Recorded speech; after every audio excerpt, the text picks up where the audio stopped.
Good morning to you, by the way. I'm Amanda Nyati. You're watching the special broadcast of Newsfeed AM, live to you once again from our headquarters. But we continue with our coverage of this Congress, which is currently underway. The party is saying it's a step closer to unseating the ANC. Leaders of the organization urging South Africans to rally behind them in the lead-up to 2024. Let's continue these discussions. Bring in Dr. Zamo Mbadlwa, who's a political analyst, live to us via our video link this morning. Doc, it's great to see you. Thanks for your time and patience.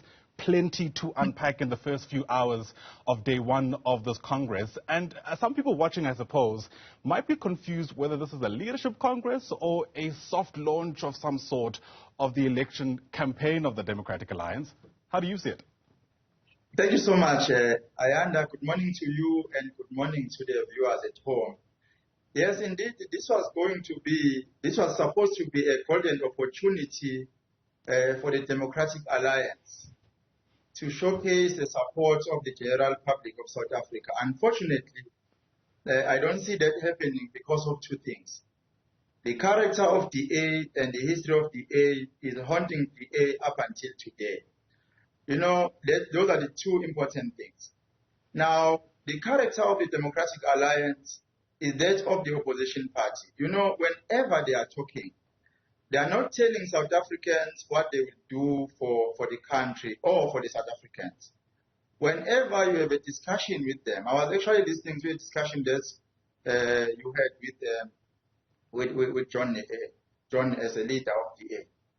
As much as he's contesting the position of taking the leadership of DA, but also when he's talking, he's not telling us or the people of South Africa what is the position of DA, what DA want to do for the country. Whenever DA leadership speak, they talk about the ANC, they talk about what is wrong that is done by the ANC. I think that's one, that is a problem. And also, the character of how the leadership of the DA currently in all executive levels is also affecting the policy position of the Democratic Alliance. And that alone also creates hesitance among the people of South Africa. And also, you know, I was wondering, consistently DA has won the Western Cape. And if you look at the statistics in the country, the majority of people in the country are black people and whites are the minority.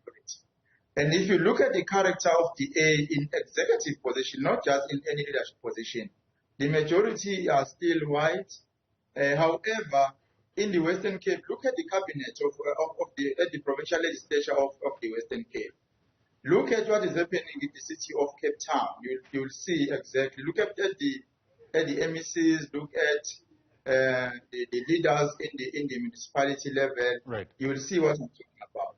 So that alone then creates a problem. However, the DA policies are not actually supporting the poor people on the ground. However, I still wonder if you look at what is happening in Western Cape.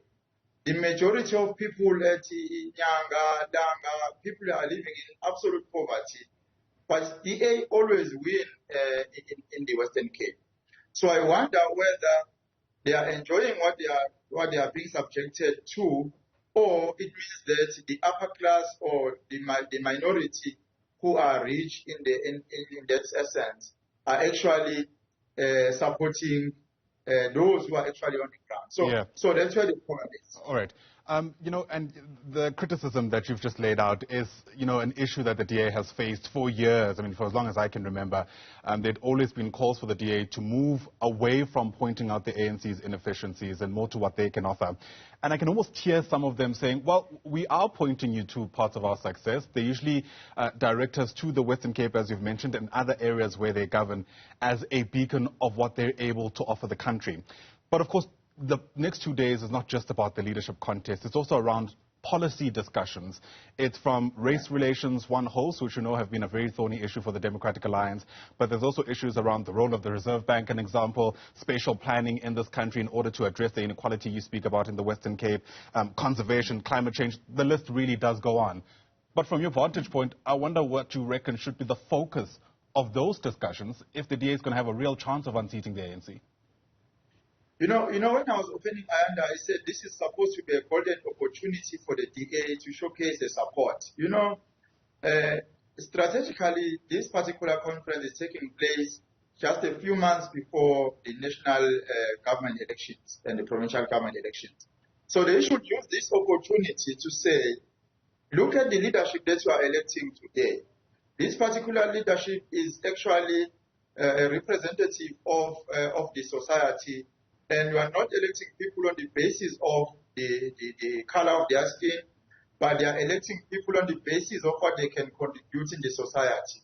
And also, the leaders, I wonder if it's possible for leaders to actually advertise themselves publicly to say they are contesting this particular position because of the contribution that they've made to the society.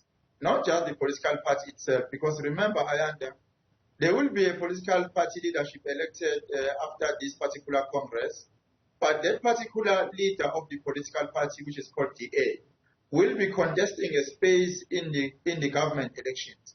So a leader might be very good in leading the political party and also shape the political party policy position, but it does not actually mean that that particular leader will also be a very good leader to address the issues of the people of the ground. And I think this particular problem is not only affecting DA, it affects most political parties, if not all, in South Africa, where leaders are good leaders in the political party, but they are not good leaders to lead the society of South Africa. Yeah, it's so interesting you go there, because instantly what springs to mind is Helen Zille, a contentious figure in the Democratic Alliance, no matter how you dice it, right? She has an interesting relationship with people on Twitter, but it seems in the Democratic Alliance itself, she enjoys a lot of support. In fact, Lungile Penyani, who was the only person who was going against her for that position of Federal Council chairperson, has now pulled out of that race, clearing the way for Helen Zille to once again be re-elected. I wonder what we should read into that, considering what you've just said. Yeah, I think Helen Zille stands better chances. If you lose touch with the ground, then it creates a problem. You know what normally leaders do when they are sent to senior leadership positions? They lose focus on the ground. They lose the support. They actually lose the support from the ground because they are no longer available for people on the ground. They are no longer addressing issues of the people on the ground, which then creates a problem. And also, you will recall that Helen Zille has been with DA for many years. And she knows how to play around the emotions of people, how to actually make sure that people are supporting her. She's also able to engage people that are contesting the same position with her, to say, no, withdraw this one. If I'm being elected, you are also secured this particular position. She has been a game player for quite a long time. So the experience plays a major role in how things will happen in the Congress of the DA. And I also believe that she also has a support of the old guards. There are people who have called themselves old guards, who have been with the DA for quite some time, who are also being consulted when decisions are being made. They have their own preference on who must lead the DA.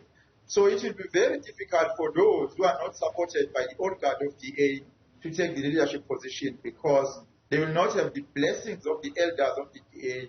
So it will be very difficult. And at this point, I think Helen stands better chances, because I think, according to the old guards, she's actually pursuing the agenda of the DA. Dr. Zamo Mbadlwa, a great pleasure speaking to you this morning. Thanks very much indeed for giving us your take. We'll see how else this conference actually unfolds.